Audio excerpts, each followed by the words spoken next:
धुलीवंदन या दिवशी भंडारपुळे आणि गणपतीपुळे गावातील पालखी एकत्र येऊन सर्व ग्रामस्थ दोन्ही पालखी नाचवतात। त्यानंतर भंडारपुळेची पालखी सहाण्यावर बसवली जाते आणि श्री चंडिका देवीची पालखी भंडारपुळेचे जे ग्रामदैवत आहे श्री वीरेश्वर या मंदिरामध्ये नेली जाते व तिथून गावातील सर्व घरं घ्यायला सुरुवात होते आणि शेवटी गावातील सर्व मान चवाटे व राखण घेऊन समुद्रावरती पालखी काही वेळ नाचवली जाते आणि त्यानंतर डोंगराला आग लावून पुन्हा आपल्या माहेरी म्हणजेच गणपतीपुळ्यामध्ये रवाना होते। हे दृश्य पाहण्यासाठी अनेक भाविक व ग्रामस्थ भंडारपुळे समुद्र किनाऱ्यावर उपस्थित असतात।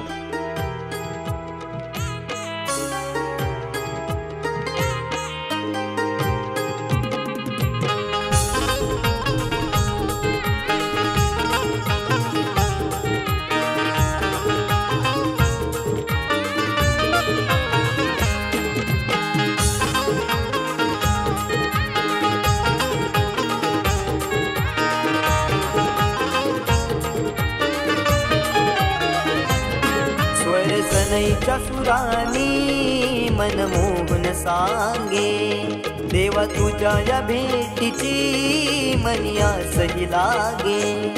ढोल ताशा कडाडले सारे कोकण बहरले, शिमगा खेळण्या भक्त दंगले, शिमगा खेळण्या भक्त दंगले। कसा देव माझा नाचतोय रे, कसा शिमगा गाजतोय रे, देव माझा नाचतोय रे, कसा